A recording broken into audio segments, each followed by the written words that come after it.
ക്രോസിലാസിറ്റിയുടെ ആ ഇക്വേഷൻസ് വെച്ചിട്ടുള്ള 2-3 പ്രോബ്ലംസ് നമുക്ക് ചെയ്തു നോക്കാം.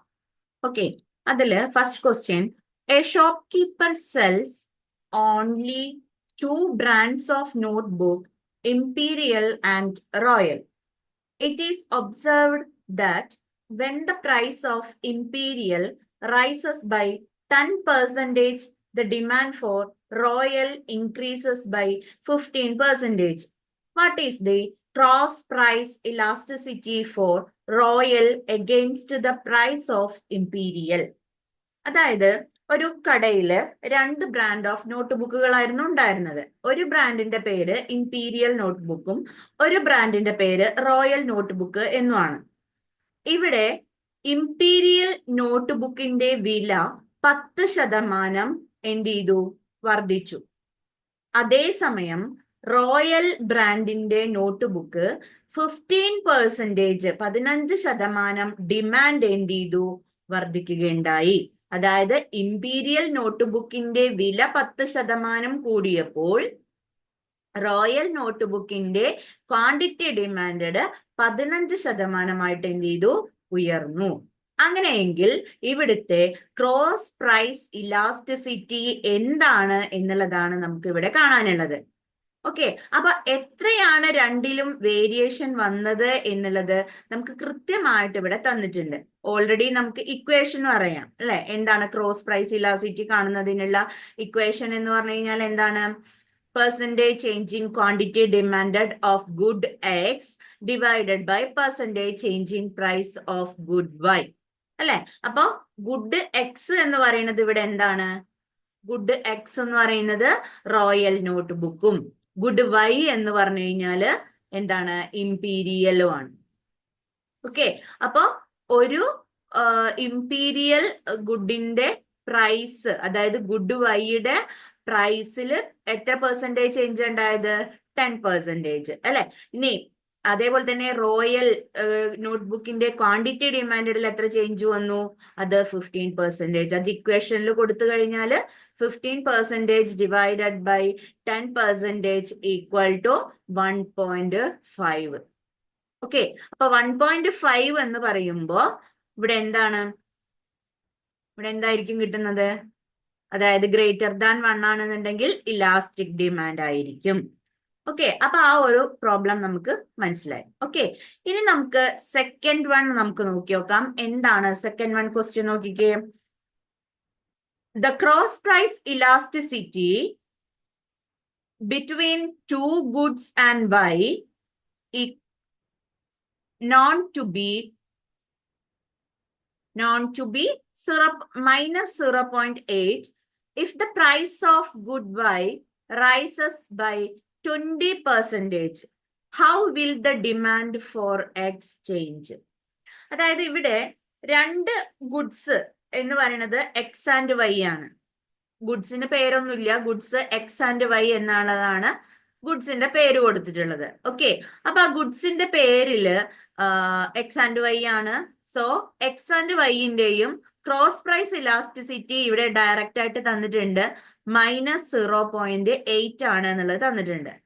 ഇനി price of good Y rises 20%. അതായത് വൈ എന്ന് പറയുന്ന ഗുഡിന്റെ പ്രൈസിൽ ഉണ്ടായ ചേഞ്ച് 20% ആണ്. എന്നാൽ ഡിമാൻഡിൽ ഉണ്ടായ ചേഞ്ച്, അതായത് എക്സിന്റെ ഡിമാൻഡിൽ എത്ര ചേഞ്ച് ഉണ്ടായി എന്നുള്ളതാണ് നമുക്ക് എന്ത് ചെയ്യേണ്ടത്? കണ്ടെത്തേണ്ടത്. ഓക്കെ, അപ്പൊ നമുക്ക് കിട്ടിയിട്ടുള്ള വാല്യൂസ് ഒക്കെ നമുക്ക് എന്ത് ചെയ്യാം? ഇതില് കൂട്ടിച്ചേർക്കാം.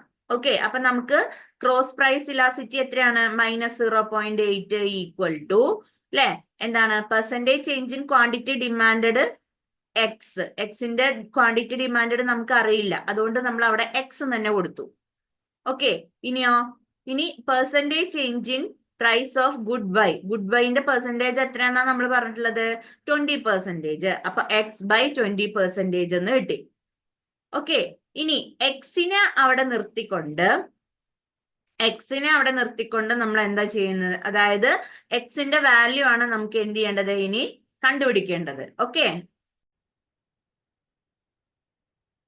ഈ ഒരു 20, അതായത് x equal to 20 x divided by 20% എന്നുള്ളത് നമുക്ക് കിട്ടിക്കഴിഞ്ഞു.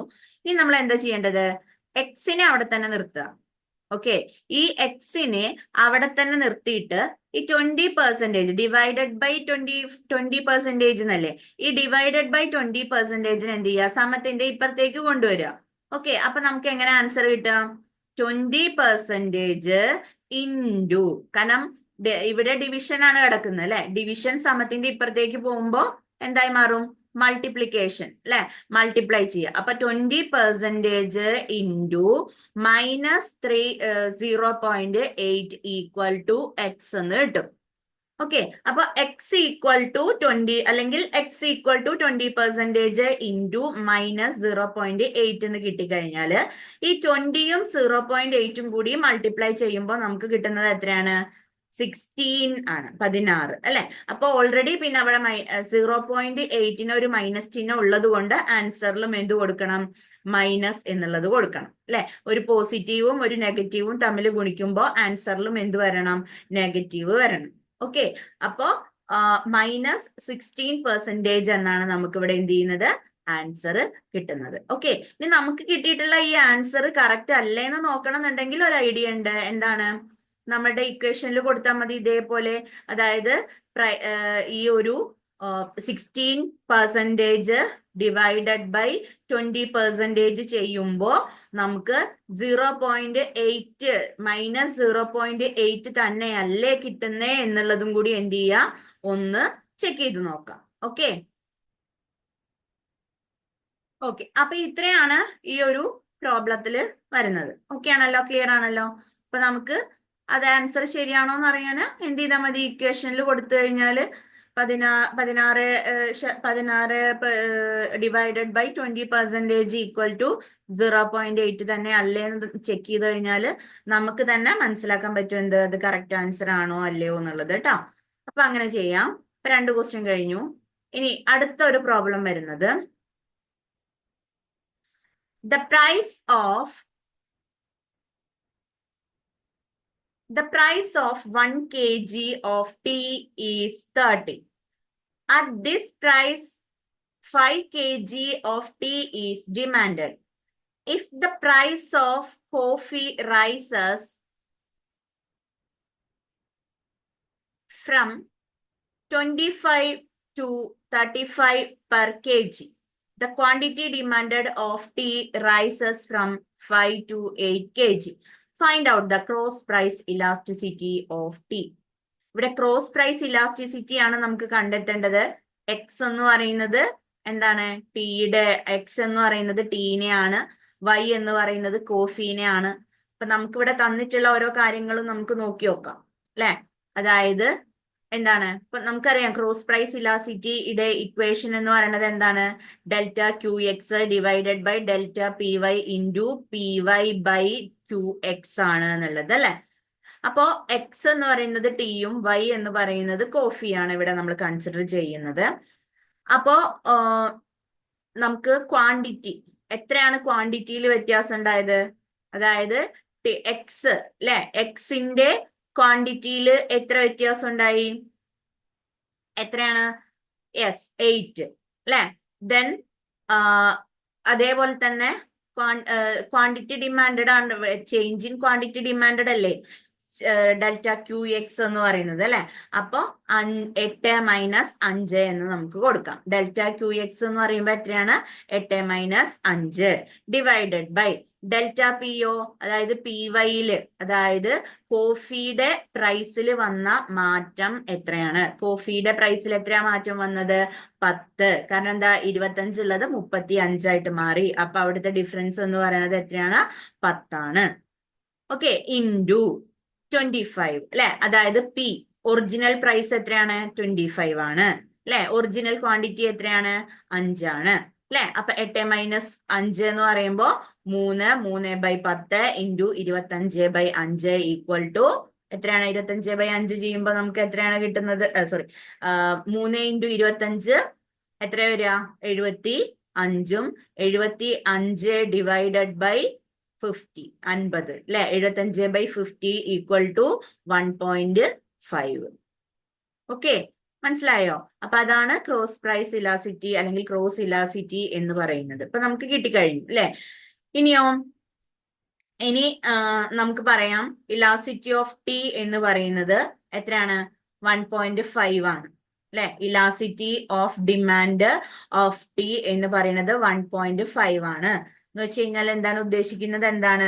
Highly elastic with respect to coffee. കോഫിയെ അപേക്ഷിച്ച് അല്ലെങ്കിൽ കോഫീനെ അപേക്ഷിച്ച് നോക്കുമ്പോ എന്താണ്? ഹൈലി ഇലാസ്റ്റിക് ആണ് ടീയുടെ ഡിമാൻഡ് എന്ന് പറയുന്നത്. ഓക്കെ, അതായത് പോസിറ്റീവ് സൈൻ ആണ്. അതുകൊണ്ട് tea and coffee are substitute good. Okay, tea and coffee എന്ന് പറയുന്നത് സബ്സ്റ്റിറ്റ്യൂട്ട് ഗുഡ് ആണ്. മനസ്സിലായോ? ഇനി അടുത്തൊരു problem. The price of 1 kg of sugar is 50. At this price 10 kg is demanded. അതായത് 1 കിലോ ഷുഗറിന്റെ വില എന്ന് പറയുന്നത് 50 രൂപയാണ്. 50 രൂപ ഷുഗർ, 1 കിലോയ്ക്ക് 50 രൂപയാണ് ഷുഗറിന്റെ വില. ഈ പ്രൈസിൽ 10 kg ആയിരുന്നു ഡിമാൻഡ് ഉണ്ടായിരുന്നത്. 50 രൂപ ആയിരുന്നപ്പോ 10 kg ആയിരുന്നു ഡിമാൻഡ് ഉണ്ടായിരുന്നത്. എന്നാൽ if the price of tea falls from 30 to 25% kg, പക്ഷേ ടീയുടെ പ്രൈസ് എന്ന് പറയുന്നത് എന്ത് ചെയ്തു? കുറഞ്ഞു. ടീയുടെ പ്രൈസ് എന്ന് പറയുന്നത് കുറഞ്ഞു. ഏതേതെന്നു? 30 നിന്നും 25 രൂപയായിട്ട് പെർ കെ ജിക്ക് 30 നിന്നും 25 ആയിട്ട് എന്ത് ചെയ്തു? കുറഞ്ഞു. So sugar, the consumption of sugar rises from 10 kg to 12 kg. എന്നാൽ ഷുഗറിന്റെ കൺസംഷൻ എന്ന് പറയുന്നത് 10 മുതൽ 12 kg, 10 എന്നുണ്ടായിരുന്നത് 12 kg ആയിട്ട് ഉയരുകയും ചെയ്തു. ഇതുകൊണ്ട് cross price elasticity and comment on its value. ഇവിടെ ക്രോസ് പ്രൈസ് ഇലാസ്റ്റിസിറ്റി ഏതാണെന്നും അതിന്റെ വാല്യൂ എത്രയാണെന്നും കമന്റ് ചെയ്യാൻ വേണ്ടി പറഞ്ഞിട്ടുണ്ട്. ഓക്കെ, അപ്പൊ നമുക്ക് കിട്ടിയിട്ടുള്ളത് എന്താണ്? ക്രോസ് പ്രൈസ് ഇലാസിറ്റിയിൽ ഏതാണ്? ഇവിടെ ഷുഗർ ആൻഡ് ടീ എന്നാണ് അല്ലെ? അതായത് കോംപ്ലിമെന്ററി ഗുഡിന്റെ കാര്യമാണ് നമ്മളിവിടെ ഉദ്ദേശിക്കുന്നത്. ഷുഗർ ടീയും എന്താണ്? കോംപ്ലിമെന്ററി ഗുഡാണ്. ഒന്നില്ലെങ്കിൽ, ടീ ഇല്ലെങ്കിൽ ഷുഗർ ഇല്ല എന്നുള്ളതാണ്. അല്ല സോറി, ഷുഗർ ഇല്ലെങ്കിൽ ടീ ഇല്ല എന്നുള്ളതാണ് അല്ലെ? അപ്പോ രണ്ടും എന്താണ്? ഡിപ്പെൻഡഡ് ആണ്. അപ്പൊ ക്രോസ് ഇലാസിറ്റി നമ്മൾ കാണാനുള്ള നമ്മളുടെ ഇക്വേഷൻ എന്താണ്? Delta q x divided by delta p y into p y divided by q x. നമുക്ക് കിട്ടിയിട്ടുള്ള ഐറ്റംസ് ഒക്കെ നമുക്ക് ഇവിടെ കൊടുക്കാം അല്ലെ? ഡെൽറ്റ ക്യൂ എക്സ് എന്ന് പറഞ്ഞു കഴിഞ്ഞാൽ എന്താണ്? അതായത് ഷുഗറിൽ ഉണ്ടായിട്ടുള്ള, ഷുഗറിന്റെ ഡിമാൻഡിൽ വന്ന മാറ്റം. ഷുഗറിന്റെ ഡിമാൻഡിൽ എത്രയാ മാറ്റം വന്നത്? എത്രയാ വന്നത്? അതെ, കൺസംഷൻ അല്ലെ? അതായത് 10 ഉള്ളത് 12 എന്നല്ലേ പറഞ്ഞത്? അപ്പൊ 2 അല്ലെ? പിന്നെ വരുന്നത് പ്രൈസിൽ ഉണ്ടായ മാറ്റം. പ്രൈസിൽ എത്രയാ മാറ്റം ഉണ്ടായത്? ടീയുടെ പ്രൈസില്, അതായത് വൈയുടെ പ്രൈസില്, അതായത് ടീയുടെ പ്രൈസിൽ എത്രയാ മാറ്റം ഉണ്ടായത്? 30 ഉള്ളത് 25 ആയി അല്ലെ? അതായത് -5 ആണ് വ്യത്യാസം ഉണ്ടായത്. ഇൻറ്റു ഒറിജിനൽ പ്രൈസ് എത്രയാണ്? 30 ആണ്. ഒറിജിനൽ ക്വാണ്ടിറ്റി എത്രയാണ്? 10 ആണ്. ഓക്കെ, ഡിവൈഡ് ചെയ്യുമ്പോ എങ്ങനെ കിട്ടുക? 2 into 30. 2 into 30 പറയുമ്പോ 60 ഡിവൈഡഡ് ബൈ -50 അല്ലെ? അപ്പൊ 60 ഡിവൈഡഡ് ബൈ -50 എന്ന് പറയുമ്പോ ഈക്വൽ ടു -1.2 ആണ് എന്ത് ചെയ്യുന്നത്?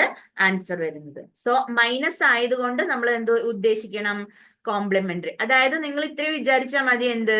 നമുക്ക് കിട്ടുന്ന ക്രോസ് പ്രൈസ് ഇലാസ്റ്റിസിറ്റി എന്ന് പറയുന്നത് പോസിറ്റീവ് ആണെങ്കിൽ അത് സബ്സ്റ്റിറ്റ്യൂട്ടും, അതായത് പ്ലസ് 1.5 1.6 അങ്ങനെയുള്ള ഏതെങ്കിലും നമ്പേഴ്സ് ആണ് കിട്ടുന്നത് എങ്കിൽ അത് സബ്സ്റ്റിറ്റ്യൂട്ട് ഗുഡ് ആണ് എന്നുള്ളത് നമുക്ക് മനസ്സിലാക്കാം. എന്നാൽ നെഗറ്റീവ് സൈൻ ആണ് കിട്ടുന്നത് എങ്കിൽ അത് കോംപ്ലിമെന്ററി സ്വഭാവത്തോട് കൂടിയിട്ടുള്ളതായിരിക്കും എന്ന് എന്ത് ചെയ്യുക? മനസ്സിലാക്കാം. ഓക്കെ, അപ്പൊ ഇത്രയുമാണ് എന്ത് ചെയ്യുന്നത്? ആ ഒരു ഭാഗത്ത് നമുക്ക് എന്ത് ചെയ്യാനുള്ളത്? പറയാനുള്ളത്. ഓക്കെ, ഇനി അടുത്തത്, ഇപ്പൊ ക്രോസ് ഇലാസ്റ്റിറ്റി ഓഫ് ഡിമാൻഡ് പറഞ്ഞു കഴിഞ്ഞു. ഇനി നമുക്ക് പഠിക്കാനുള്ളത് ഇൻകം ഇലാസ്റ്റിസിറ്റി ഓഫ് ഡിമാൻഡ് ആണ് കേട്ടോ. ഇൻകം ഇലാസ്റ്റിസിറ്റി ഓഫ് ഡിമാൻഡ് എന്നുള്ളതാണ് ഇനി നമുക്ക് എന്ത് ചെയ്യാനുള്ളത്? പറയാനുള്ളത്. ഓക്കെ, അപ്പൊ നമുക്ക് നോക്കാം എന്താണ് income elasticity. Price elasticity of demand എന്ന് പറഞ്ഞു കഴിഞ്ഞാൽ എന്താണ്? Percentage change in price, percentage change in quantity demanded divided by percentage change in price ആണ് അല്ലെ. അതേപോലെ തന്നെ ക്രോസ് പ്രൈസ് ഇലാസിറ്റി എന്താ പറയണത്? Percentage change in quantity demanded of good x divided by percentage change in price of y എന്നുള്ളതാണ് അല്ലെ. ഇനി income elasticity of ഡിമാൻഡിൽ നമ്മൾ എന്താ പറയണത്? ഇൻകം ഇലാസ്റ്റിസിറ്റി ഓഫ് ഡിമാൻഡ് എന്ന് പറയുമ്പോൾ ഇവിടുത്തെ ഇക്വേഷൻ എന്ന് പറഞ്ഞു കഴിഞ്ഞാൽ എങ്ങനെയാണ്? പെർസെൻറ്റേജ് ചേഞ്ച് ഇൻ ഇൻകം അല്ലെ, പെർസെൻറ്റേജ് ചേഞ്ച് ഇൻ ഇൻകം അല്ലെങ്കിൽ percentage change in quantity divided by percentage change in quantity divided by percentage change in income ആണ് വരുന്നത് കേട്ടോ. ഓക്കെ, ഇൻകം ആണ് വരുന്നത്. ഓക്കെ, അപ്പൊ അതില് percentage change in quantity divided by percentage change in income. അപ്പൊ income elasticity of demand ആണല്ലോ, അതുകൊണ്ട് ഇൻകം ആണ് വരുന്നത്. ഓക്കെ, അപ്പൊ പെർസെൻറ്റേജ് ചേഞ്ച് ഇൻ ഇൻകം, അപ്പൊ ഇൻകത്തെ നമ്മൾ വൈ എന്ന അക്ഷരം കൊണ്ടാണ് എന്ത് ചെയ്യുന്നത്? നമ്മൾ ഡിനോട്ട് ചെയ്യുന്നത്. ഓക്കെ, ഇത്രയും നേരം അല്ലെങ്കിൽ ഇത്രയും പഠിച്ചിട്ടുള്ള എല്ലാ ഇക്വേഷൻസിലും നമ്മൾ പ്രൈസ് ആണ് പറഞ്ഞിട്ടുണ്ടായിരുന്നത്. Change in quantity divided by change in price ആയിരുന്നു അല്ലെ. ഇവിടെ പ്രൈസിന് പകരം എന്താണ് വന്നതല്ലേ? ഇൻകം ആണ്. ഇൻകം ഇലാസ്റ്റിറ്റി ആണെന്നുണ്ടെങ്കിൽ ഇൻകം ആണ് വരേണ്ടത്. ഓക്കെ, അപ്പോ ഈ ഒരു സിറ്റുവേഷനിൽ ഇൻകത്തിനെ നമ്മൾ വൈ എന്ന അക്ഷരം കൊണ്ടാണ് നമ്മൾ എന്ത് ചെയ്യുന്നത്? ഡിനോട്ട് ചെയ്യുന്നത്. ഓക്കെ, അപ്പൊ അങ്ങനെ ചെയ്യുമ്പോൾ നമ്മളുടെ ഇക്വേഷൻ എന്ന് പറയുന്നത് എങ്ങനെ കിട്ടുന്നത്? Delta q divided by q into delta y by y equal to എല്ലാ ഡെൽറ്റകളെയും നമ്മൾ ഒരുമിച്ച് വെച്ചുകൊണ്ട് എങ്ങനെയാ വരുന്നത്? Delta q divided by delta y into y by q എന്ന് നമുക്ക് എന്ത് ചെയ്യുന്നു? കിട്ടുന്നു. ഓക്കെ, അപ്പൊ നമുക്ക് ഇവിടെ എന്ത് ചെയ്തു? ഇൻകം ഇലാസ്റ്റിറ്റി ഓഫ് ഡിമാൻഡിന്റെ ഇക്വേഷൻ നമുക്ക് എന്ത് ചെയ്തു? കിട്ടിക്കഴിഞ്ഞു. ഓക്കെ, ഇനി നമുക്ക് അതിന്റെ ഓരോരോ കേസുകളും, അതായത് ഇൻകം കൂടുമ്പോഴും ഇൻകം കുറയുമ്പോഴും ഇൻകം സെയിം ആവുമ്പോഴും ഒക്കെ എന്തൊക്കെയാണ് സംഭവിക്കുന്നത് എന്നുള്ളത് നോക്കാം. ഒന്നാമത്തെ case, proportion of income spent remains the same with increase in income. അതായത് ഇൻകം ഇൻക്രീസ് ചെയ്യുന്ന അതേ പ്രൊപ്പോർഷനിൽ ഇൻകം നമ്മൾ ചെലവാക്കുകയും ചെയ്യുകയാണെങ്കിൽ, അതായത് നമുക്ക് 10 രൂപ അധികം കിട്ടിയെങ്കിൽ ആ 10 രൂപയും നമ്മൾ ചെലവഴിച്ചു എങ്കിൽ, ആ ഒരു കേസാണ് ഫസ്റ്റ് കേസ് പറയുന്നത്. ഓക്കെ, അതായത് ഇൻകം സ്പെൻഡ് ചെയ്ത പ്രൊപ്പോർഷൻ എന്ന് പറയുന്നത് 10% ആണെന്നുണ്ടെങ്കിൽ, ഓക്കെ 10% ആണെന്നുണ്ടെങ്കിൽ എക്സ്പെൻഡിച്ചർ, അതായത് ചെലവ് എന്ന് പറയുന്നത് എത്രയാണ്? എത്ര വരുന്നത്?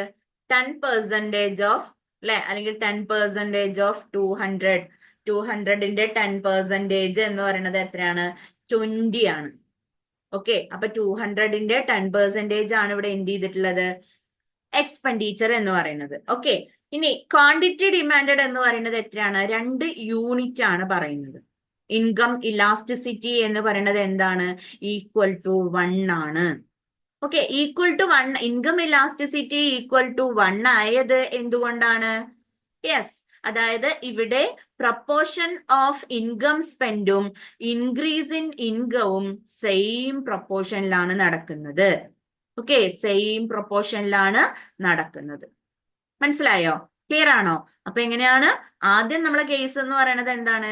ഇൻകം പ്രൊപ്പോർഷൻ അല്ലെങ്കിൽ ഇൻകം സ്പെൻഡ് ചെയ്യുന്നതും ഇൻകം ഇൻക്രീസ് ചെയ്യുന്നതും ഒരേ അളവിലാണെന്നുണ്ടെങ്കിൽ, അതായത് ഇൻകം സ്പെൻഡ് ചെയ്യുന്നത് 10% ആണെന്നുണ്ടെങ്കിൽ, അതായത് ഇപ്പൊ ഒരു 200 രൂപയാണ് നമ്മളുടെ 200 രൂപയുടെ 10% 20 രൂപയാണ് നമുക്ക് എന്ത് വരുന്നത്? ചെലവ് വരുന്നത്. ഓക്കെ, അതേപോലെ തന്നെ ക്വാണ്ടിറ്റി ഡിമാൻഡഡ് എന്ന് പറയുന്നത് എത്രയാണ്? 2 ആണ്. അങ്ങനെയെങ്കിൽ ഇവിടുത്തെ ഇൻകം ഇലാസ്റ്റിസിറ്റി എന്ന് പറയുന്നത് എത്രയായിരിക്കും? ഈക്വൽ ടു 1 ആയിരിക്കും.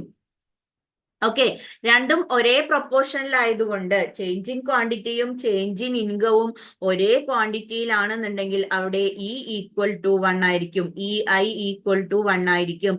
സോ അതെന്താണ്? യൂണിറ്ററി ഇലാസ്റ്റിസിറ്റി ആയിരിക്കും ഇവിടെ എന്ത് ചെയ്യുന്നത്? കാണപ്പെടുന്നത്. ഓക്കെ, അപ്പൊ percentage change in quantity demanded is equal to percentage change in income.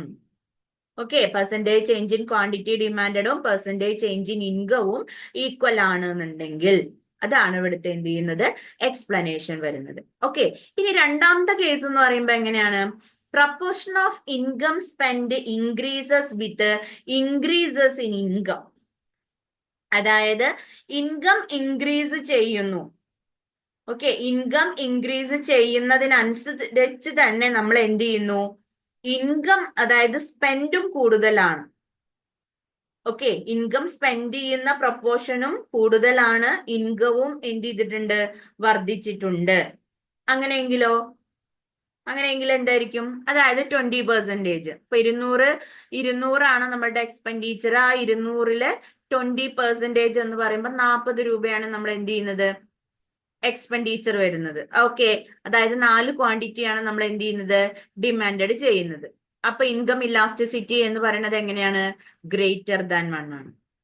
Okay, അതായത് percentage change in quantity demand is greater than percentage change in income എന്നാണ് പറയുന്നത്.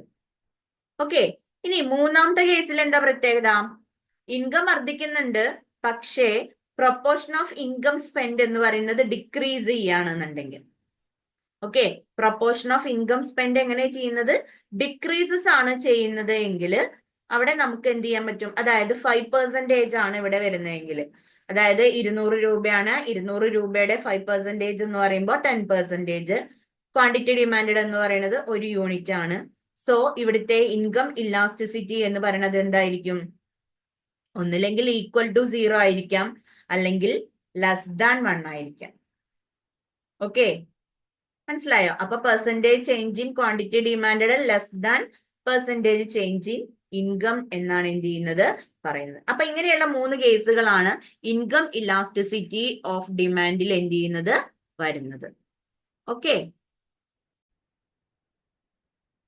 ഈ കൺസെപ്റ്റ് ഒന്നും കൂടി ക്ലിയർ ആക്കുന്നതിന് വേണ്ടിയിട്ട് നമുക്ക് ഒരു കാര്യം കൂടി ഒരു എക്സാമ്പിൾ കൂടി നമുക്ക് നോക്കാം. ഓക്കെ, ഇതില് the following examples will make the above concept clear. The income of a household rises 10%. അതായത് ഒരു ഹൗസ് ഹോൾഡിന്റെ ഇൻകം എന്ന് പറയുന്നത് 10% വർദ്ധിച്ചു. അതേസമയം വീറ്റിന്റെ ഡിമാൻഡ് എന്ന് പറയുന്നത് 5% എന്ത് ചെയ്തു? കൂടി. ഓക്കെ, ക്ലിയർ ആണോ എങ്ങനെയാ പറഞ്ഞെന്നുള്ളത്? ഹൗസ് ഹോൾഡിന്റെ ഇൻകം എന്ന് പറയുന്നത് 10% വർദ്ധിച്ചപ്പോൾ ഗോതമ്പിന്റെ ഡിമാൻഡ് എന്ന് പറയുന്നത് 5% വർദ്ധിച്ചത്. 10% ഇൻകം വർദ്ധിച്ചു, പക്ഷെ 5% മാത്രമാണ് വീറ്റിൽ വന്ന വർധനവ്, വീറ്റിന്റെ ഡിമാൻഡിൽ വന്ന വർധനവ്. ഓക്കെ, ഇനിയോ income of a household rises by 10%.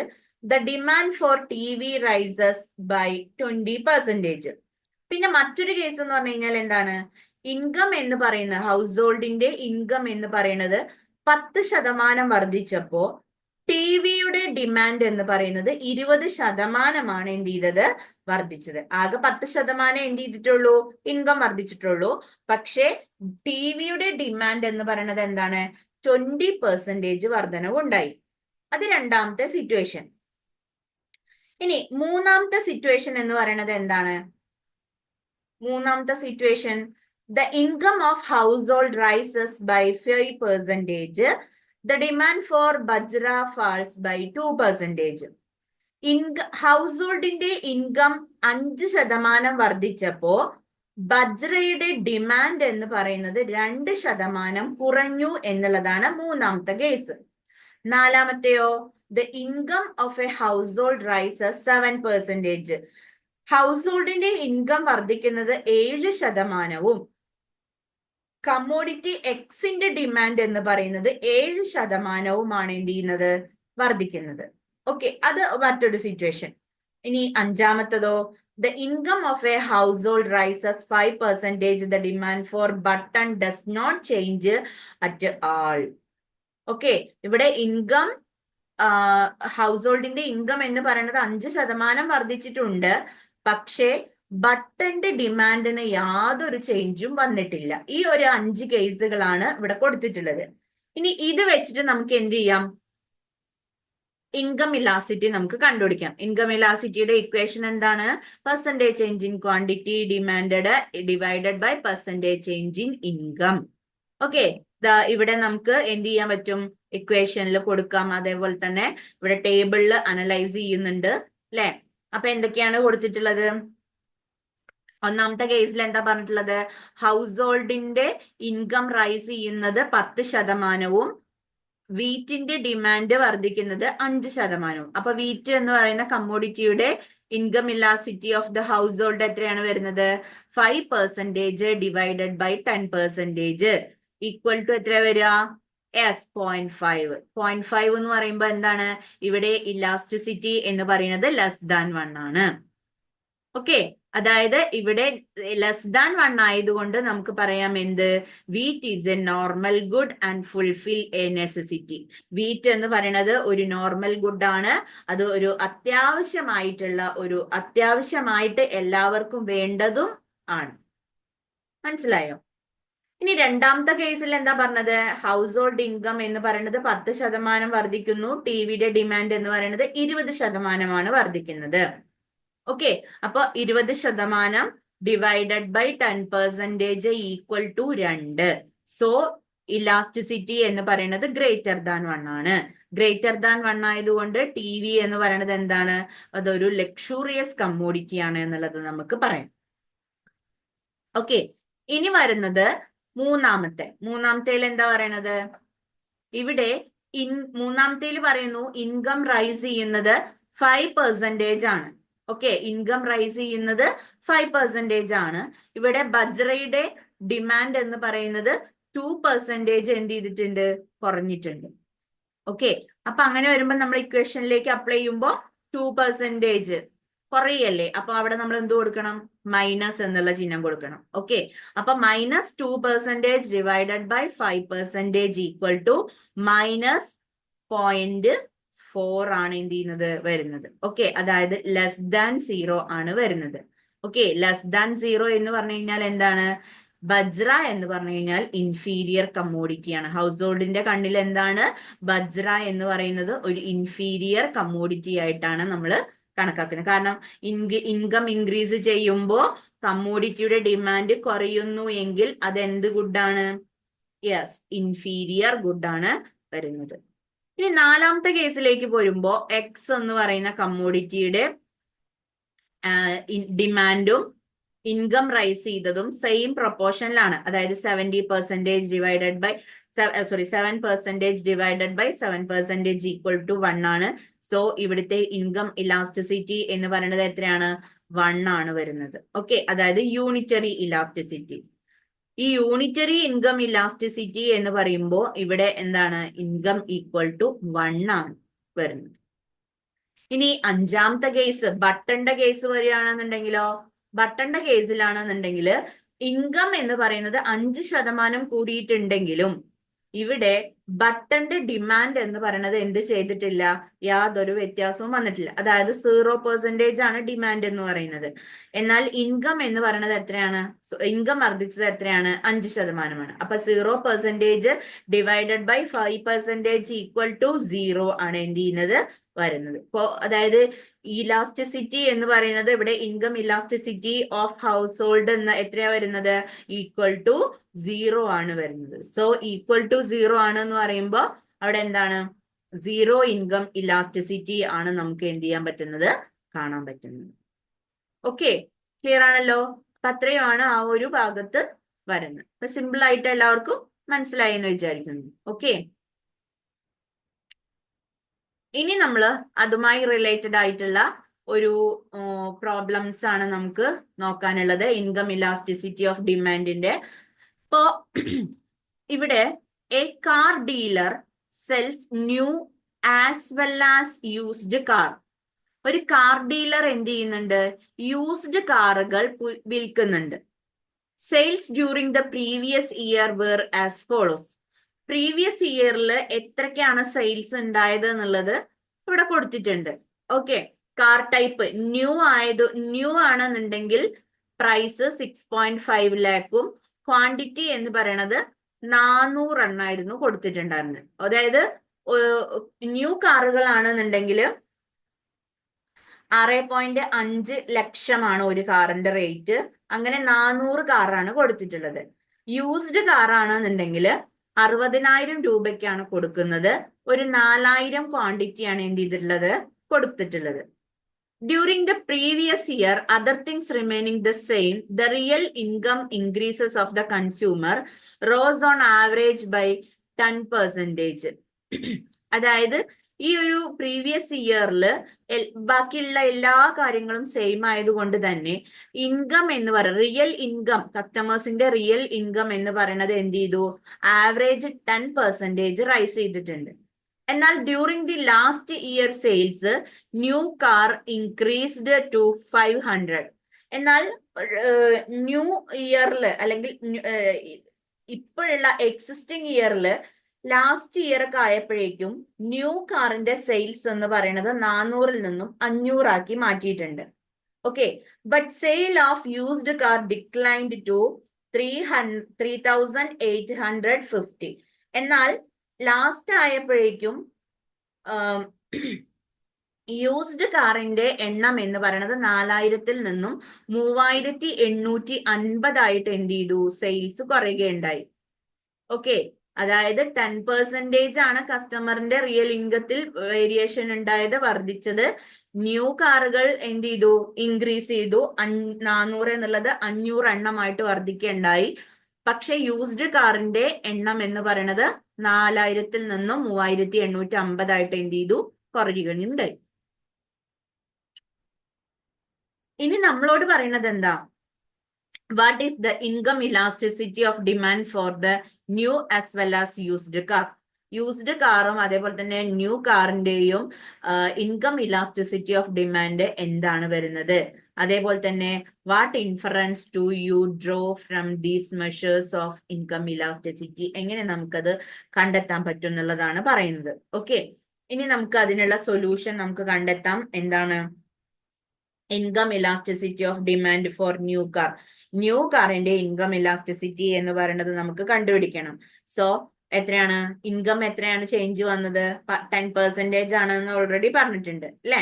ഇനിയോ percentage change in quantity of new car demanded. New കാറിന്റെ ക്വാണ്ടിറ്റി ഡിമാൻഡഡിൽ എത്ര ചേഞ്ച് വന്നു എന്ന് എങ്ങനെ കണ്ടുപിടിക്കുക, delta q by q into 100. Delta q എത്രയാണ് വന്നിട്ടുള്ളത്, 100 ആണ് അല്ലെ. 400-ൽ നിന്ന് 500 ആണ് വന്നിട്ടുള്ളത്. അപ്പൊ ചേഞ്ച് എന്ന് പറയുന്നത് 100 ആണ്.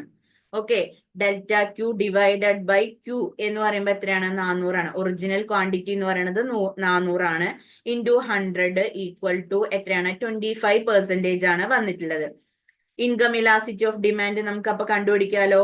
25% ഡിവൈഡഡ് ബൈ ഇൻകത്തിൽ വന്ന ചേഞ്ച് 10%. 25 ഡിവൈഡഡ് ബൈ 10 എന്ന് പറയുമ്പോൾ എത്ര വരുന്നത്, 2.5 ആണ് വരുന്നത്. ഓക്കെ, അപ്പോ ഇൻകം ഇലാസ്റ്റിസിറ്റി ഓഫ് ഡിമാൻഡ് എന്ന് പറയുന്നത് 2.5 ആണ്. So new car is therefore income elastic. Elastic demand ആണ്, കാരണം ഒന്നിനേക്കാൾ കൂടുതലാണെങ്കിൽ അവിടെ ഇൻകം ഇലാസ്റ്റിക് ആയിരിക്കും കാണപ്പെടുന്നത്. ഓക്കെ, ഇൻകം ഇലാസ്റ്റിറ്റി എന്ന് പറയുന്നത് പോസിറ്റീവ് ആണ്. സോ കാർ എന്ന് പറയുന്നത് ഇവിടെ എന്താണ്, നോർമൽ ഗുഡ് ആണ്. മനസ്സിലായോ? ഇനി income elasticity of demand four used കാറിന്റെ നോക്കുകയാണെന്നുണ്ടെങ്കിൽ അവിടെയും ചേഞ്ച് ഇൻ ഇൻകം എന്ന് പറയുന്നത് 10% ആണ്.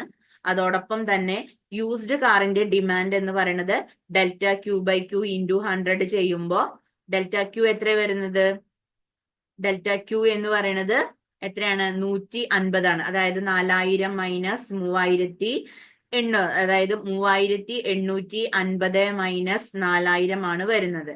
ഓക്കെ, ഡിക്ലൈൻ ചെയ്തതുകൊണ്ട് മൈനസ് ചിഹ്നം വരും.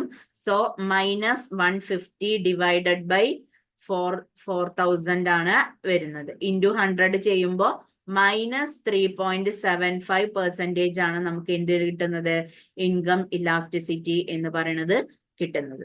ഓക്കെ, ഇനി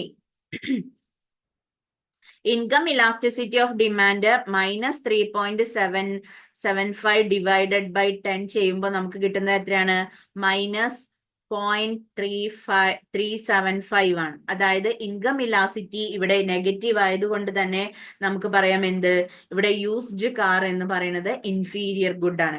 ന്യൂ കാറിനെ അപേക്ഷിച്ച് നോക്കുമ്പോൾ യൂസ്ഡ് കാർ എന്ന് പറയുന്നത് എന്താണ്? ഇൻഫീരിയർ ഗുഡ് ആയിട്ടാണ് എന്ത് ചെയ്യുന്നത്? കാണപ്പെടുന്നത്. ഓക്കെ, അപ്പൊ ഇങ്ങനെയാണ് ഇൻകം ഇലാസ്റ്റിസിറ്റി ഓഫ് ഡിമാൻഡ് എന്ന് പറയുന്നത് എന്ത് ചെയ്യുന്നത്? കാണുന്നത്. ഓക്കെ, ക്ലിയർ ആണല്ലോ? ഇനി നമുക്ക് അഡ്വർടൈസ്മെന്റ് ഇലാസ്റ്റിസിറ്റി ഓഫ് ഡിമാൻഡ് നമുക്ക് എന്ത് ചെയ്യാം നോക്കാം. എന്താണ് അഡ്വർടൈസ്മെന്റ് ഇലാസ്റ്റിസിറ്റി ഓഫ് ഡിമാൻഡ് എന്ന് പറഞ്ഞു കഴിഞ്ഞാല്, അതായത് സെയിൽസ് അല്ലെങ്കിൽ പ്രൊമോഷണൽ ഇലാസ്റ്റിസിറ്റി ഓഫ് ഡിമാൻഡിനെയാണ് അഡ്വർടൈസ്മെന്റ് ഇലാസ്റ്റിസിറ്റി എന്നതുകൊണ്ട് ഉദ്ദേശിക്കുന്നത്.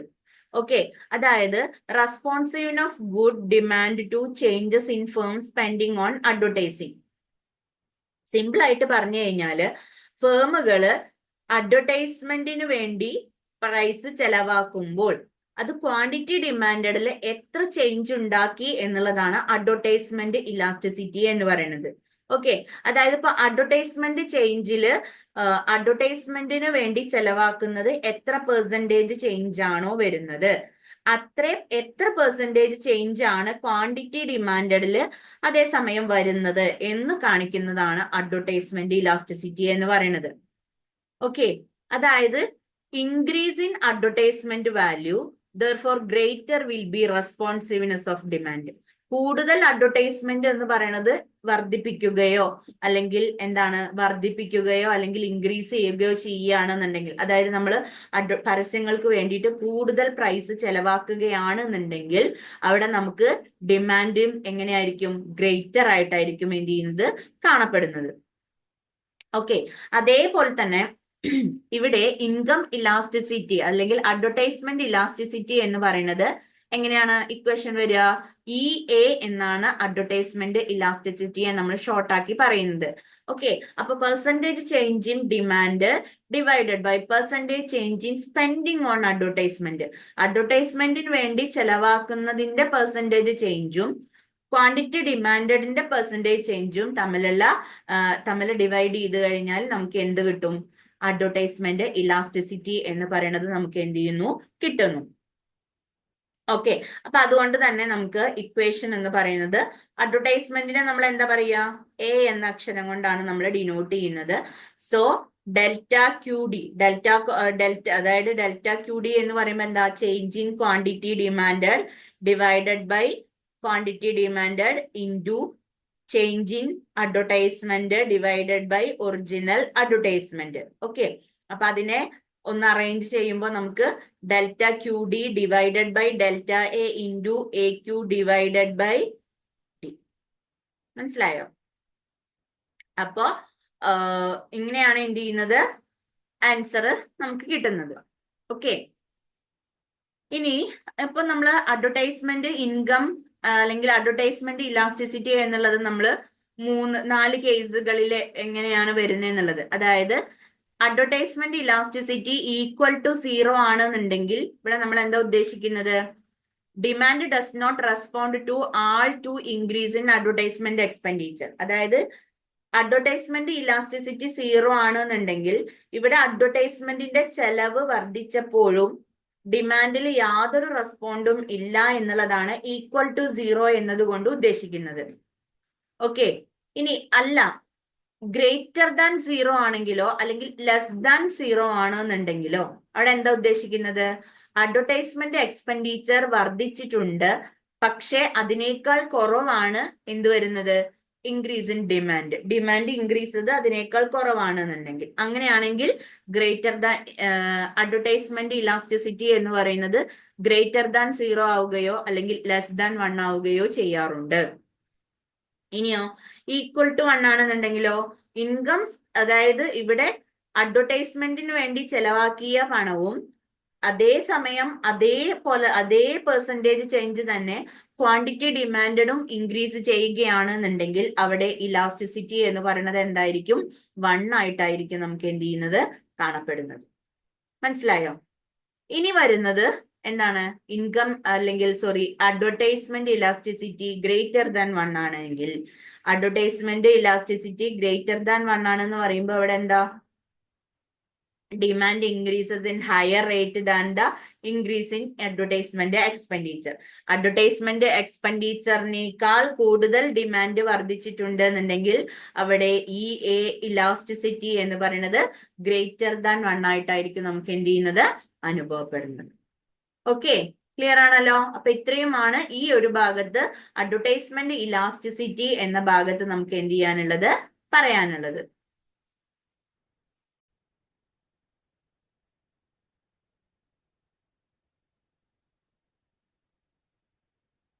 ഇനി നമ്മള് ഈ ഒരു അഡ്വർടൈസ്മെന്റ് ഇലാസ്റ്റിസിറ്റി നമ്മളിവിടെ കഴിഞ്ഞു. ഇനി നമുക്ക് ഏറ്റവും ഇമ്പോർട്ടന്റ് ആയിട്ടുള്ള ഒന്നാണ് ഏത്, determinants of price elasticity of demand എന്നോ അല്ലെങ്കിൽ ഫാക്ടേഴ്സ് അഫക്റ്റിംഗ് ഇലാസ്റ്റിസിറ്റി ഓഫ് ഡിമാൻഡോ എന്ന പേരിൽ എന്ത് ചെയ്യാം വരാം.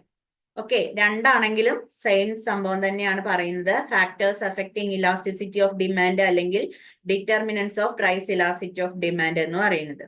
ഓക്കെ, ഏതൊക്കെ ഘടകങ്ങളാണ് ഇവിടെ പ്രധാനമായിട്ടും പ്രൈസ് ഇലാസ്റ്റിസിറ്റി ഓഫ് ഡിമാൻഡിനെ ഡിറ്റർമിൻ ചെയ്യുന്നത് അല്ലെങ്കിൽ ഇലാസ്റ്റിസിറ്റി ഓഫ് ഡിമാൻഡിനെ എഫക്ട് ചെയ്യുന്ന ഫാക്ടേഴ്സ് എന്ന് പറയുന്നത് ഏതൊക്കെയാണ് എന്നുള്ളത് നമുക്ക് നോക്കാം.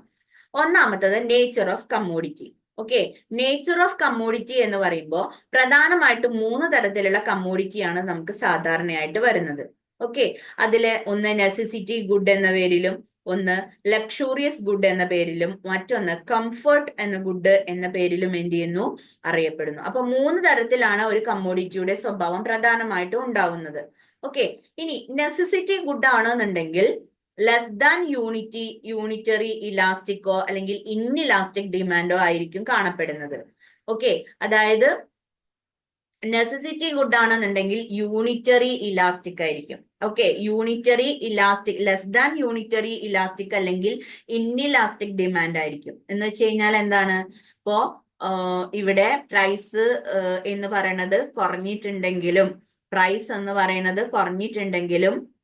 പ്രൈസ് കൂടിയിട്ടുണ്ടെങ്കിലോ പ്രൈസ് കുറഞ്ഞിട്ടുണ്ടെങ്കിലോ അത് വലിയ രീതിയിൽ എന്തിനെ ബാധിക്കില്ല. അപ്പൊ സാൾട്ട്, കെറോസിൻ പോലെയുള്ള സാധനങ്ങളൊക്കെ നമ്മളുടെ എന്താണ് ഒരു നെസസിറ്റി ഗുഡ് ആണ് അല്ലെ. അപ്പൊ ആ ഒരു കേസിൽ ഇവിടെ ഇൻഇലാസ്റ്റിക് ഡിമാൻഡ് ആയിരിക്കും എന്ത് ചെയ്യുന്നത് കാണപ്പെടുന്നത്. അതിന്റെ വാല്യൂ എന്ന് പറയുന്നത് എങ്ങനെയായിരിക്കും, ലെസ് ദാൻ 1 ആയിരിക്കും. ഓക്കെ, ഇനി ലക്ഷൂറിയസ് ഗുഡ് ആണെന്നുണ്ടെങ്കിൽ എന്താണ്, യൂണിറ്ററി ഇലാസ്റ്റിക്കിനേക്കാൾ കൂടുതലായിരിക്കും. അതായത് ഗ്രേറ്റർ ദാൻ 1 ആയിരിക്കും ഇവിടുത്തെ ഇലാസ്റ്റിക് ഡിമാൻഡ് എന്ന് പറയുന്നത്. ഓക്കെ, അതായത് എന്താണ് ഇലാസ്റ്റിക് ഡിമാൻഡ് ആയിരിക്കും ഇവിടെ വരുന്നത്. ഇപ്പോ നമുക്ക് പറയാം, എക്സാമ്പിൾ പറയുകയാണെന്നുണ്ടെങ്കിൽ AC ആണെന്നുണ്ടെങ്കിലോ വളരെ വലിയ കോസ്റ്റ്ലി ആയിട്ടുള്ള വല്ല ഫർണിച്ചറുകള് അങ്ങനെയുള്ള സാധനങ്ങളൊക്കെയാണ്, അല്ലെങ്കിൽ ഡയമണ്ട്, ഗോൾഡ് അങ്ങനെയുള്ളതൊക്കെ നമുക്ക് എന്ത് ചെയ്യാം ലക്ഷൂറിയസ് ഗുഡ് ആയിട്ട് എടുക്കാം. അപ്പൊ അങ്ങനെയുള്ള വസ്തുക്കളുടെയൊക്കെ ഇലാസ്റ്റിക് ഡിമാൻഡ് എന്ന് പറയുന്നത് എങ്ങനെയായിരിക്കും, ഗ്രേറ്റർ ദാൻ യൂണിറ്റി ആയിരിക്കും അല്ലെങ്കിൽ ഇലാസ്റ്റിക് ഡിമാൻഡ് ആയിരിക്കും.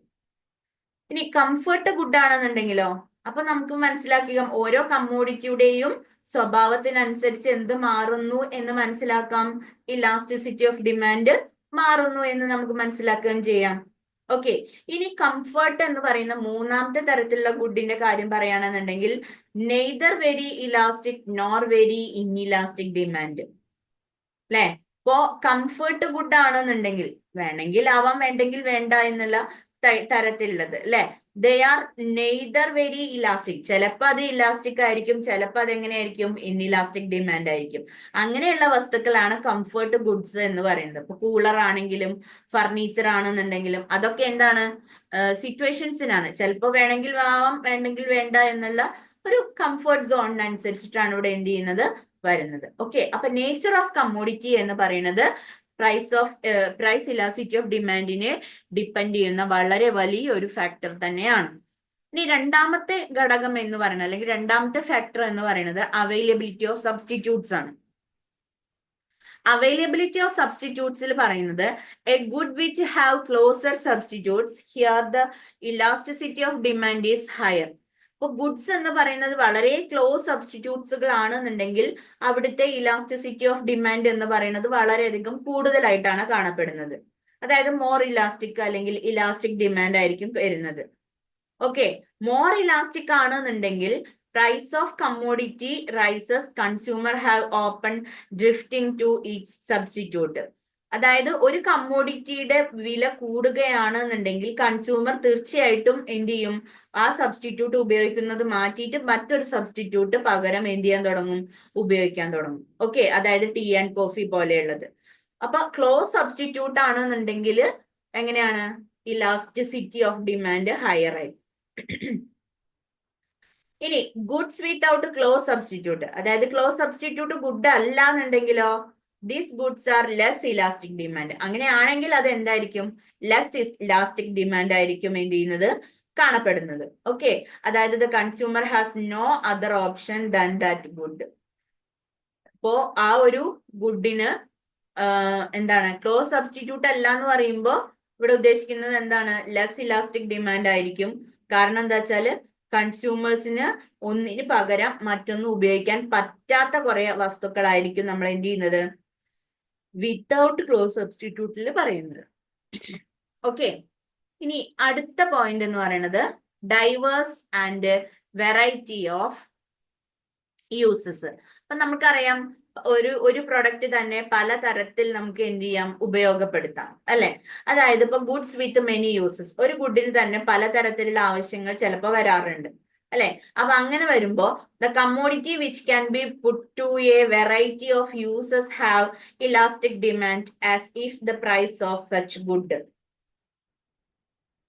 ഇപ്പോ അതേപോലെ തന്നെ ഒരു ഗുഡ് എന്ന് പറയുന്നത്, ഒരു ഗുഡിന് ചിലപ്പോ എന്താണ് പലതരത്തിലുള്ള ഉപയോഗങ്ങൾ ഉണ്ടായിരിക്കാം. ഓക്കെ, അപ്പൊ ആ കമ്മോഡിറ്റിയുടെ വെറൈറ്റി യൂസസ് എന്ന് പറയുന്നത് ഉണ്ടെന്നുണ്ടെങ്കിൽ അതിന് ഇലാസ്റ്റിക് ഡിമാൻഡ് ആയിരിക്കും വരുന്നത്.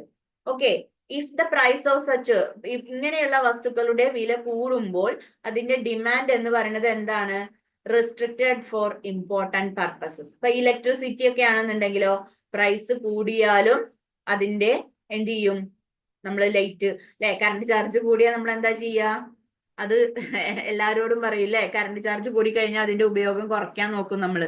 കാരണം ഉപയോഗം കുറച്ചാലേ നമുക്ക് എന്ത് കുറയ്ക്കാൻ പറ്റുള്ളൂ, ക്യാഷ് കുറയ്ക്കാൻ പറ്റുള്ളൂ, അല്ലെങ്കിൽ ചാർജ് കുറയ്ക്കാൻ പറ്റുള്ളൂ അല്ലെ.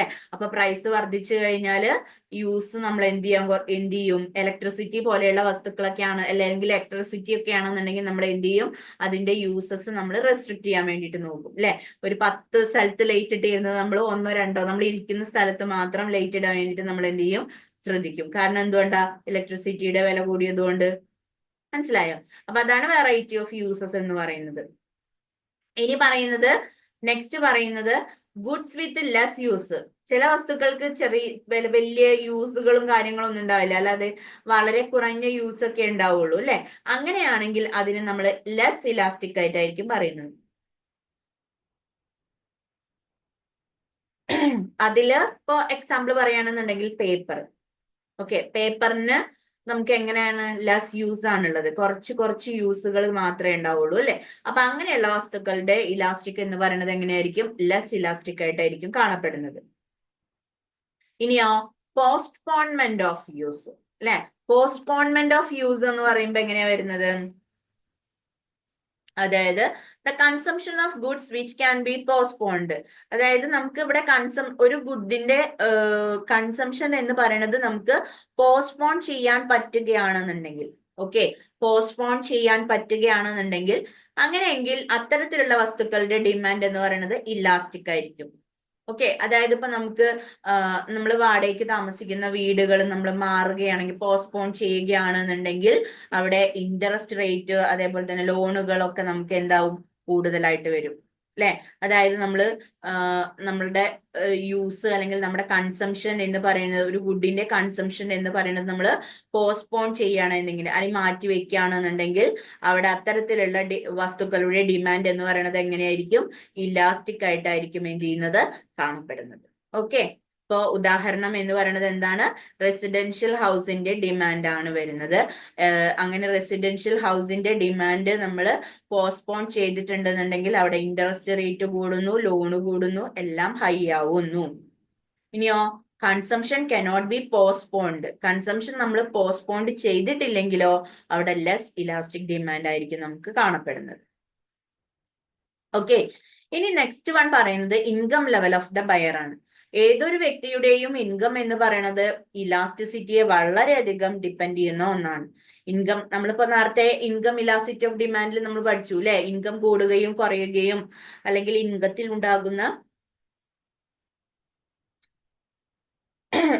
ഉണ്ടാകുന്ന വർധനവിനനുസരിച്ചിട്ട് എന്ത് ചെയ്യുന്നു, ഇലാസ്റ്റിസിറ്റിയിൽ വേരിയേഷൻ ഉണ്ടാവുമെന്നും നമ്മൾ എന്ത് ചെയ്തിട്ടുണ്ട്, പറഞ്ഞിട്ടുണ്ട് അല്ലെ. അതായത് ഇപ്പോ ഇൻകം കൺസ്യൂമേഴ്സിന് ഹയർ ലെവൽ ഓഫ് ഇൻകം ആണെന്നുണ്ടെങ്കിൽ അവരെന്ത് ചെയ്യുന്നില്ല, ഒരു കമ്മോഡിറ്റിയിൽ വില കൂടിയാലും അത് ബോധേടിയില്ല. മനസ്സിലായോ? എന്നാൽ ഒരു ലോ വേജ് ഉള്ള ആളുകളാണ്, അല്ലെങ്കിൽ ലോ വേജ് ഉള്ള ലോ ഇൻകം ഉള്ള കൺസ്യൂമേഴ്സ് ആണെന്നുണ്ടെങ്കിൽ അവിടെ എന്തായിരിക്കും, അവരത് പ്രൈസ് റൈസ് ചെയ്ത് കഴിഞ്ഞാൽ, അത് കമ്മോഡിറ്റിയുടെ പ്രൈസ് റൈസ് ചെയ്ത് കഴിഞ്ഞാൽ അത് അവരെ വളരെയധികം എന്ത് ചെയ്യും, ബാധിക്കുകയും ചെയ്യും. Okay, thus elasticity of demand is expected to low. Example, demand for luxury car by multi-billionaires. അതായത് ഇപ്പോ വലിയ വലിയ പണക്കാർ, കോടീശ്വരന്മാരൊക്കെ ലക്ഷറിയസ് കാർ എന്ത് ചെയ്യുന്നുണ്ട്, ഡിമാൻഡ് ചെയ്യുന്നുണ്ട്. അത് അവരെ സംബന്ധിച്ചിടത്തോളം കൺസ്യൂമേഴ്സിന് ഹയർ ലെവൽ ഓഫ് ഇൻകം ഉണ്ടെങ്കിൽ അവരൊരിക്കലും ഒരു കമ്മോഡിറ്റിയുടെ വില കൂടിയാലും അവർക്ക് ബോധേടല്ല, കാരണം അവരുടെ കയ്യിൽ ഇഷ്ടം പോലെ ക്യാഷ് ഉണ്ട് അല്ലെ. അങ്ങനെയുള്ള കേസുകൾ വരുമ്പോ അവിടെ എന്താണ്, ഇൻകം ഇലാസിറ്റി എന്ന് പറയുന്നത് ഡിഫറെന്റ് ആയിരിക്കും. ഇനി പറയുന്നത് the demand of middle income. ഒരു മിഡിൽ ഇൻകം പീപ്പിൾ ആണെന്നുണ്ടെങ്കിൽ, ഒരു കൺസ്യൂമർ എന്ന് പറയുന്നത് ഒരു മിഡിൽ ഇൻകം ലെവലിൽ ജീവിക്കുന്ന ഒരാളാണെന്നുണ്ടെങ്കിൽ അവിടെ മോർ ഇലാസ്റ്റിക് ആയിരിക്കും കാണപ്പെടുന്നത്. ഓക്കെ, അതായത് demand for small car by middle class people in India. ഇന്ത്യയിലെ മിഡിൽ ക്ലാസ് പീപ്പിളിന് അധികവും എങ്ങനെയുള്ള കാറിനാണ് ഡിമാൻഡ് കൂടുതൽ, സ്മോൾ കാറിനാണ് എന്ത് ചെയ്യുന്നത്, ഡിമാൻഡ് കൂടുതൽ. സോ അതുകൊണ്ട് തന്നെ ഇൻകം കൺസ്യൂമർ എന്ന് പറയുന്നത് എങ്ങനെയായിരിക്കും, മോർ ഇലാസ്റ്റിക് ആയിട്ടായിരിക്കും എന്ത് ചെയ്യുന്നത്, കാണപ്പെടുന്നത്. മനസ്സിലായോ? അപ്പൊ ഇത്രയും പോയിന്റ്സുകളെല്ലാം എന്തിലുള്ളതാണ്, ഡിറ്റർമിനൻസിൽ വരുന്നതാണ്. ഇനിയുണ്ട് മറ്റൊന്ന് habit of consumer. Okay, habit of consumer എന്ന് പറയുമ്പോ അതില് if the consumer becomes accustomed habitual for a commodity, then the demand will be inelastic as he cannot reduce the demand even when the goods are highly taxed. Example, cigarette, liquor. ഇപ്പോ ചില consumers, ഇപ്പൊ നമുക്ക് ഇവിടെ ഉദാഹരണം നമുക്ക് പറഞ്ഞിട്ടുണ്ട്, cigarette, liquor എന്നൊക്കെ പറയുന്നത് അല്ലെ. ഇതിനൊക്കെ പ്രത്യേകം നമുക്കറിയാലോ, ഇതിനൊക്കെ ഹൈലി ടാക്സ് ആണ് അല്ലെ. ഈ ഗുഡ്സിനൊക്കെ എന്താണ്, ഹൈലി ടാക്സ് ആണ് എന്ത് ചെയ്യുന്നത്, ഇമ്പോസ് ചെയ്യുന്നത്. ഓക്കെ, അപ്പൊ ഹൈലി ടാക്സ് ഇവിടെ ഇമ്പോസ് ചെയ്യുമ്പോഴും ഇവിടെ എന്താണ്, he cannot reduce the demand.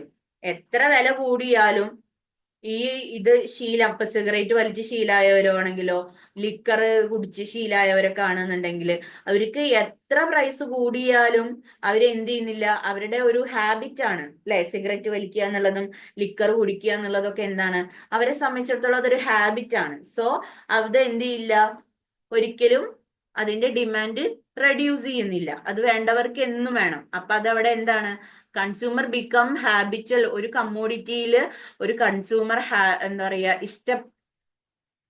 Habitual ആണെന്നുണ്ടെങ്കിൽ, അല്ലെങ്കിൽ വളരെ ഇഷ്ടത്തോടെ ഉപയോഗിക്കുന്നതാണെന്നുണ്ടെങ്കിൽ അതിന്റെ ഡിമാൻഡ് എന്ന് പറയുന്നത് ഇന്നിലാസ്റ്റിക് ആയിരിക്കും. കാരണം എന്താ വെച്ചാൽ ഇവിടെ ഡിമാൻഡ് എന്ത് ചെയ്യുന്നില്ല, റെഡ്യൂസ് ചെയ്യുന്നില്ല.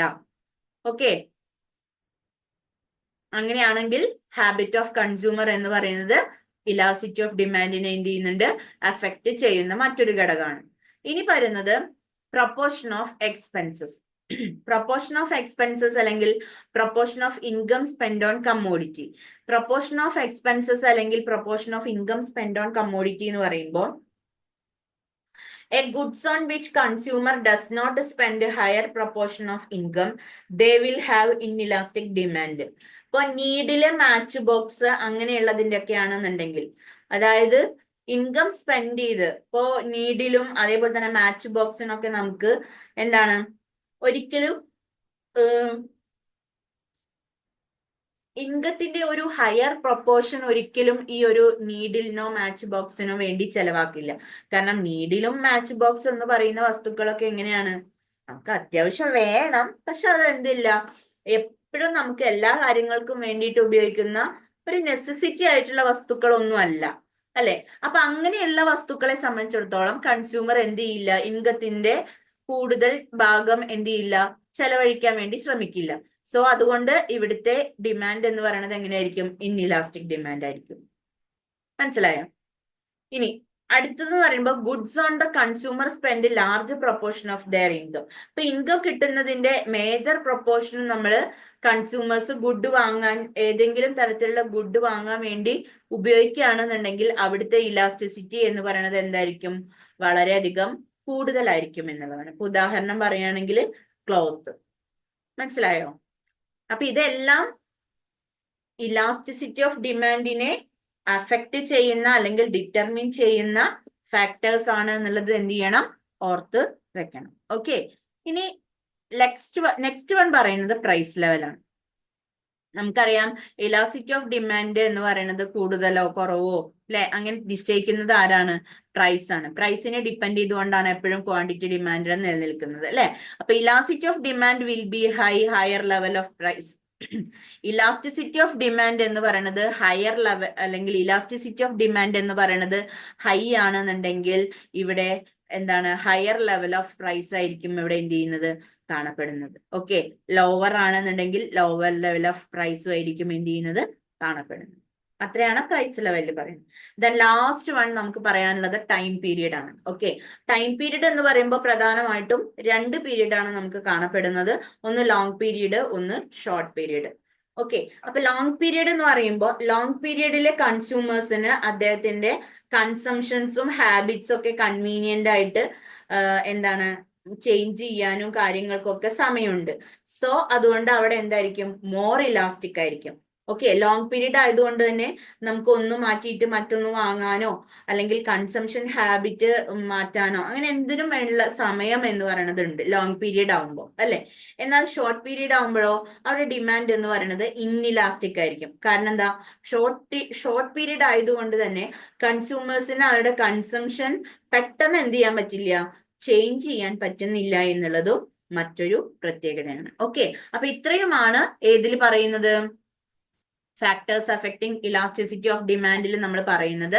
ഒന്നാമത്തെ നേച്ചർ ഓഫ് കമ്മോഡിറ്റി, രണ്ടാമത്തെ അവൈലബിലിറ്റി ഓഫ് സബ്സ്റ്റിറ്റ്യൂട്ട്, മൂന്നാമത്തത് ഡൈവേഴ്സ് അല്ലെങ്കിൽ വെറൈറ്റി ഓഫ് യൂസസ്, അടുത്തത് postponement of use, income level of the buyer, പിന്നെ ഹാബിറ്റ് ഓഫ് കൺസ്യൂമർ, പിന്നെ വരുന്നത് proportion of expenses, proportion of income spend on commodity, high price level, time period. ഇതെല്ലാമാണ് എന്തെന്ന് പറയുന്നത്, നമ്മുടെ factors affecting price elasticity of demand എന്ന് പറയുന്നത്. Okay.